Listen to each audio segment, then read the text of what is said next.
Kerry. Hi, gorgeous. Here we are.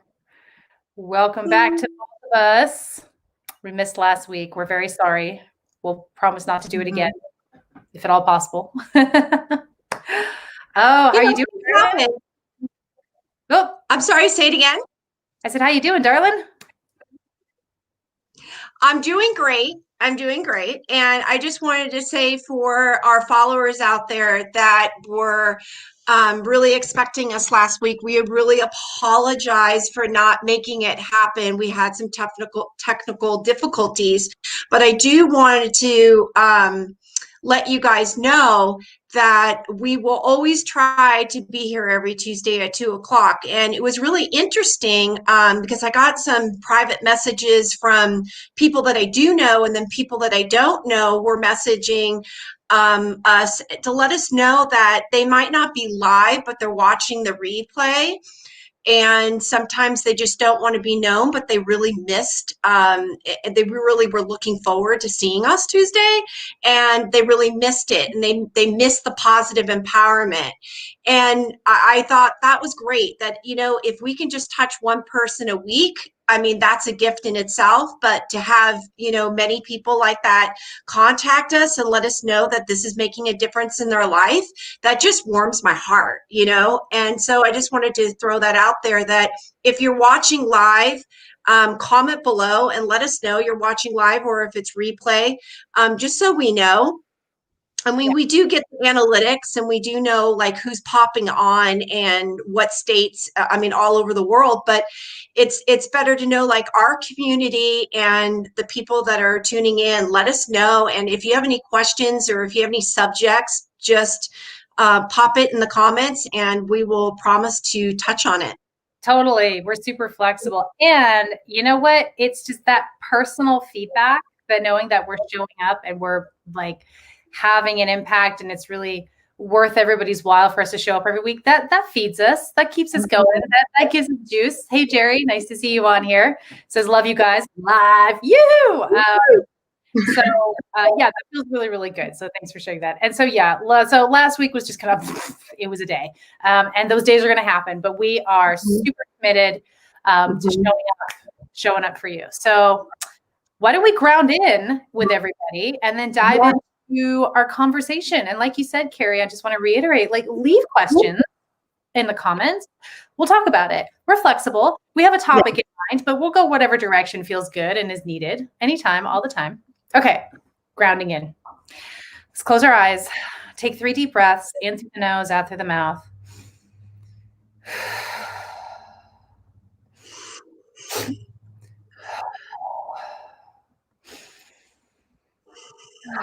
Feel all of your energy pool in your root chakra. Maybe it'll feel warm or tingly, or you'll just be aware that it's happening. Take a deep breath in and pull the energy from your root into your heart. Exhale and hold the energy in your heart. Inhale and pull the energy from your heart into your crown. Exhale and hold the energy in your crown. Inhale and pull the energy out of your body. Feel it connect with divine source energy. And with the out breath, pull that energy back into your body and into your heart. Breathe in and hold the energy in your heart. Breathe out and pull the energy down to your root. Breathe in and hold the energy in your root. Breathe out and push the energy down your legs and into your feet. Breathe in and hold the energy in your feet. Breathe out and push the energy into the earth. Feel that energy with the earth's core, and take a deep breath in and pull it back up towards your feet. Exhale. Inhale and feel the energy hit the soles of your feet and move up your legs and pool again in the root chakra, and exhale into your root chakra. All right, go ahead and open your eyes when you're ready. All right. Hey, Maura, nice to see you on here too. Jerry loves us. Here, I love this. We love you Oh, I so love Jerry. much. Yeah, so babe, throwing around kind of what we're going to talk about. We were going to talk about something, kind of continue on with a conversation that I kicked off on Sunday during the Bava Spiritual Mission Sunday service. I channeled a message from Spirit that was all about divine flow and going with the divine flow. And it's actually perfect because I have even more to say about that after a few days of in that energy this week. I wondered if you wanted to kick off, Kerry, talking about what it means to be in the divine flow, to not be resisting what is, and where that gets us. For me, Yeah. okay, so it starts for me, it starts with self-care. And like we just got on, and I was saying how I'm really taking care of myself. And I mean, I'm not going to get into details of what I did today, but I will say, just like, for instance, one of the things I did, I exfoliated my whole body and my whole face. And it just made me feel alive. And I felt like every bit of me was able to breathe better. Like I just took in all this oxygen. And so it's really important for me.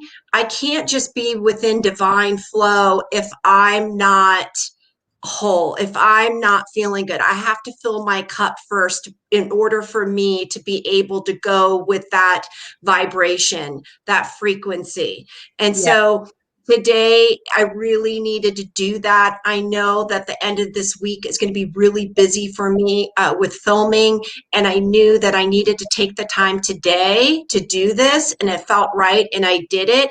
And so, like I said right before we came on, I'm feeling so good. I feel like almost like my feet are not even touching the ground because I took care of myself. I fed myself. So for me, in order just to be going with the divine flow, you've always got to take care of your one and only, and that's yourself. So just like I exfoliate my soul with daily meditation, just now I'm stretching twice a day, which is really important for my lower back. I'm listening to my body. So the best way to explain this to you, and it's the little things to keep you connected to that divine flow. I'm out on the land, I'm working the farm, I'm taking care of all the medicinal herbs, and the old me would get a little tiny rock in my garden shoe, and I would keep on going, going, going. And by the end of the day, I would come inside, and there I would have a blister, and it would be red, and it would be sore. Right. So that would give me another thing to take care of instead of stopping, being in the moment, take care of me. It takes 2 seconds to take my shoe off, get that little rock out, wish it well, and put it back into the earth and continue with my day. So for me, doing things like that, being really in tuned in the moment, birds flying by in a flock, just staring at that beauty and being still and breathing in this good prana, which is our air. Yeah. And just being in the moment is what keeps me connected to the magical flow that's going on right now for me. Yeah. That is such a wonderful description of what I feel like Spirit was really trying to bring through, which was to just let it flow, that your life is going to be so much more rich and full if you can just let it flow no matter what's going on. If you get a rock in your shoe, when you slow yourself down into the flow, the solution is right there. The way through is right there. Whereas if you're pushing, we can miss those things and cause ourselves some unnecessary suffering later on. Yeah. Well, I want to talk a little bit about, how this has shown up for me this week. I love what you said about slowing down. That has been so paramount for me. You know this, and I know you are too, but I'm very, very sensitive to energies, and I've been getting my butt kicked energetically for the last few days. To the point where I have been like physically uncomfortable in my body, and this immense amount of anxiety has come up. And anxiety is just the sensation that has been running through my body. But when that sensation runs through my body, what I want to do is go into some kind of story around it, some kind of mental grabbing to understand it or fight it, talk myself out of it. And what I found myself able to do really effectively for the last few days is to breathe into just the physical sensations that were running through my body. It was like the swell and it was uncomfortable. But when I was able to slow down, like you said, and just get into the flow of what is, like, okay, I have some intense energy running through my body. My mind wants to interpret it as a problem, but it's just a thing. It's just running through my body. Slowing down and letting it sort of pulsate. It was uncomfortable for a while, but when I was able to separate, my mind wanting to spin off and like make things happen, make it go away, fight against it, whatever it was, it actually moved through more quickly than that energy usually does. Hallelujah, because it is uncomfortable. So that slowing down and getting really present with what is, and doing that, remembering to do that all the time. Not just with every situation, with the joys that we experience, those moments, with the challenging moments, more present and in the flow of what is, we can be, then the more we're able to expand into the next highest version of ourselves. And that's really important, especially right now, as we shift into big new energy on our planet.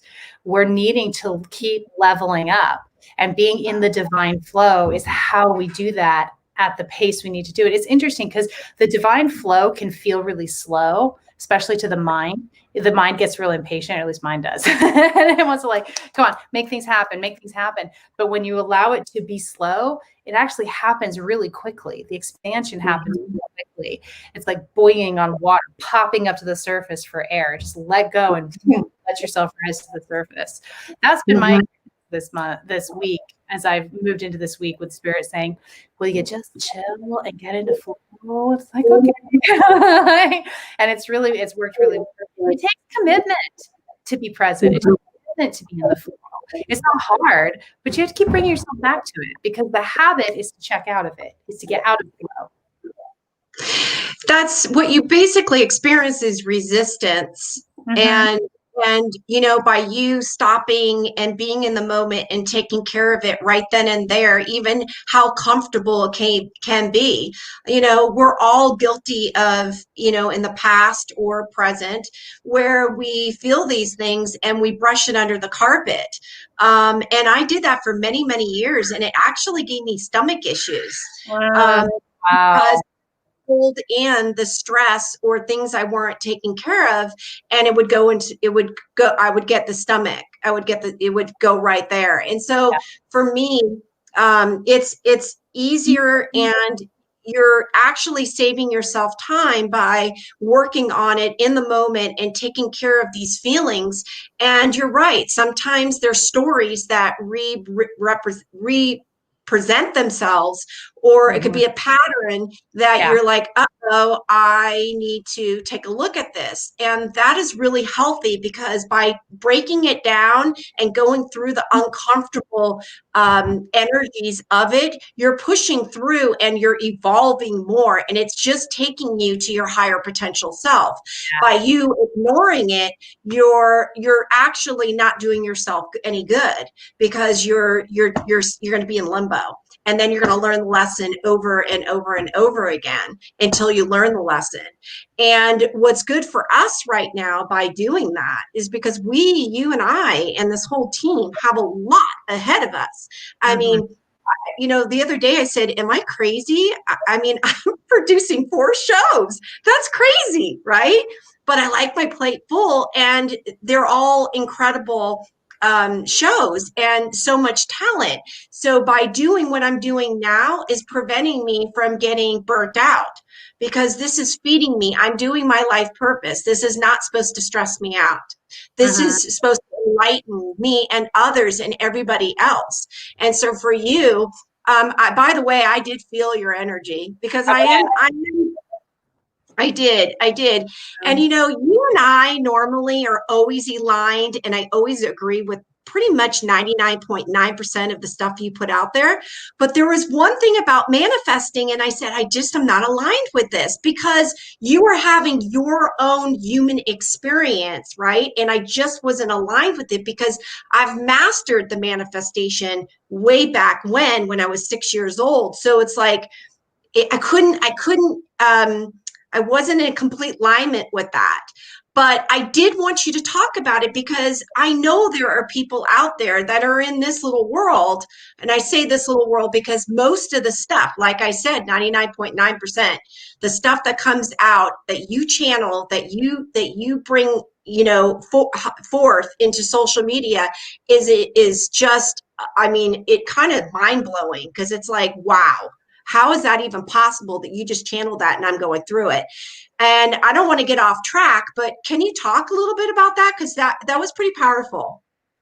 Yeah. Well, thank you for that. And I felt that powerfully come through as well. So what I essentially the nuts and bolts of what I channeled was, most people end up manifesting something they think they want, but then they find out they don't really want it. So then they chase the next one, and the next one. And what we're doing, I say we, okay, what we're doing is we're chasing our desires. But the thing about the desire for most people tends to be a mental trip. It's a form that they think will give them a particular feeling. So instead of chasing the feeling, not chasing the feeling, but manifesting the feeling, getting into the feeling, they focus wholeheartedly on the form, on the visual piece. And so then they get to that thing, they get that thing that they think they want that will give them that feeling, and it doesn't end up giving them that feeling. And the reason is because they haven't connected their thoughts with their heart, their thoughts with their emotion. So they are manifesting the thing, but not the feeling that goes with it. When you get into manifesting, when you really focus on how you want to feel, then what happens is, the thing may show up that you have in your mind, but a whole lot more will show up around it. Or maybe it'll be a completely different thing, but whatever needs to show up in order to foster that feeling that you want to experience in your life, that's what the universe will put together. And the reason desires from the mind are not good at giving us the feeling we want is because the mind can only comprehend of what is already experienced. So it's not good at creating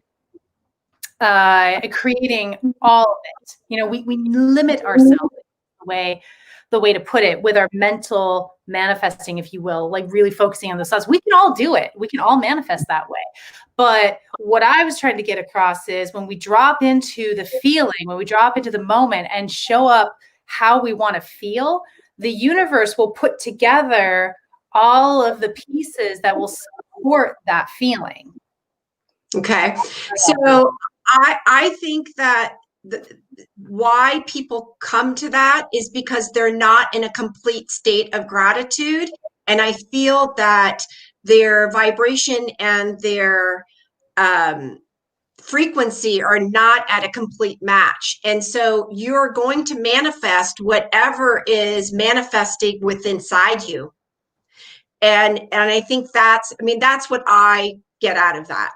Yeah. For me. It's when you're manifesting from a place of kind of scarcity and I want and I need and you can do it. You can create exactly what you want from that place, but it's not giving you the full, rich experience that you're really after. And so, getting into a state of gratitude, appreciation, whatever connects you with that heart space and makes you come alive. And, I want to feel successful as opposed to that sports car. I want that sports car. I think I've used this analogy before. I want that red sports car. What you really want is to feel successful and powerful and free. And instead you're kind of like pushing aside how you want to feel and moving towards, I need that car. I need that car. I need the car. It's a very different energy than, feeling successful and free in that car sounds delicious. Cool. And then the universe will give you that red sports car, but it's going to give you a whole lot of other good stuff too that you can't even comprehend it because the mind cannot comprehend of what it has not already experienced. So absolutely, you're right. It's a frequency match. Yeah, it is. You got to be careful what you're manifesting and make sure that, because you never know, right? Drop it into the heart. Drop it into the heart. Come from the place of feeling first, and then the visual, that happens really quickly, but you get so much more to it as well. We are powerful beings, for better or worse. We are powerful beings. We all are powerful beings. And, I'm a true believer of whatever you wants you. You've got to make sure that you're in alignment with what you really want. Yep. Yeah. Agreed. And a lot of us have a lot of conditioning and stuff, layers to peel back before we understand what that alignment feels like. So keep practicing, keep peeling back those layers. The more you manifest and it doesn't quite hit the mark, the closer you're going to get to your mark, to understanding what your mark even is. So there's nothing wrong with doing it that way. It's simply peeling it back, coming to understand yourself and what it is you need on a deeper level. It's all working in your favor, baby. Every piece of it. There's no wrong way to do life. It's all working in your favor. And so before we came on, I said to you, hey, Ingrid, I'm really working hard on making sure that I fill my cup. And I am noticing that when I do lives, or if I go into a mastermind meeting, or whatever it may be, I'm exhausted afterwards. And you shared something really key with me that I need to work on. Can you share what you shared with me? Yeah. And it's interesting. You're the second person in 2 days who has brought that same situation up. Like, whoa, I'm working with all this energy, creative channel, or going creative energy or channeled energy, and I'm exhausted at the end of it. So creative energy is spirit. That is the original form of channeling, is getting creative. You're opening up to spirit. So when you're getting really creative and then you feel really exhausted afterwards, it's usually because you're not grounded enough. And that's why we do grounding meditation at the beginning of these videos. And I do the grounding meditation at the beginning of every class, every session, everything I do. Okay, we're grounding in first, because the human body is not designed to wield that kind of energy. We're physical. We have and that's okay. What we are able to do is match up with Mama Gaia, let her take the brunt of any energy that we bring through, and open ourselves up. And we are really good channels. Humans are channels, not to hold the energy and try and wrangle it. We're not going to be able to do that. So that's when you feel exhausted. And right now, I'll just add this, babe. The energies are insane. We're going through a paradigm shift. This is what the world is doing all the time. It's not that easy to be grounded. So if you're finding that you're not feeling grounded, like, take it easy, be nice to yourself, and then just make it more of a habit. Do that grounding meditation. Go put your feet on the earth. Do a different one. There's a billion ways to ground. Find one for you and make it a regular part of your practice. I ground all the freaking time. I'm always because I know when I get off kilter, I know what that feels like now. And I know I got to get in and ground. How you feeling? Amazing. How are you feeling? You feeling complete? I feel complete. I feel great. Does anybody have any questions out there at all? Nobody has questions. We got some juicy comments. Nicola, darling, we're so glad you're here. You actually only missed the grounding. So you know that meditation. Go back and do that yourself. She also said, absolutely love my birds. So Nicola is hailing from the UK. So I love that she used some colloquialism there. Jerry loves your leveling up, pebble in my shoe, powerful beings, alignment. Yes, baby. That sums it up. That's right there. And Ken is with me. Law of attraction needs to be rewired. I'm with you, Ken. Like, I keep doing that too. I keep manifesting from my mind and then being, why isn't this satisfying me? And it's just about peeling back the layers and getting back to, how do I want to feel? How do I want to? Yeah, baby. So yeah, it feels good. Well, thank you. Okay, so for everybody out there, if you do not know Ingrid H. Turner, I'm sure you do, but if you don't, she is our spiritual advisor for Corporate Hippie Connection. She has her own show on Corporate Hippie Connection, and she is a personality on the original series that we start filming this month, which I'm so excited about. And you can always find her on her page. She's always constantly going live. If you want to get grounded, you can get grounded with her. If you don't know me, I'm Kerry Romano Zoll. I am the founder of Corporate Hippie Connection. We're a conscious living community, brand and lifestyle, and we produce shows that are local to our community here in Nevada County. And we have a large network of people that are strong in their platforms, and they are incredible skill sets, and they write columns for our resource center. So please visit corporatehippiconnection.com, our website, and if you would like to be a part of the show, there's questionnaires. And if you would like to be a sponsor, there's also a sponsor form that you can be a part of us. We're looking for sustainable companies. And that's it for me. I can't wait to see everybody next Tuesday at 2:00. Boom. Me too. Okay. Thank you, Kerry. Thank you. Rocket, shikaboom. You all so much. Loving you all so much. Love you. I adore you. Bye.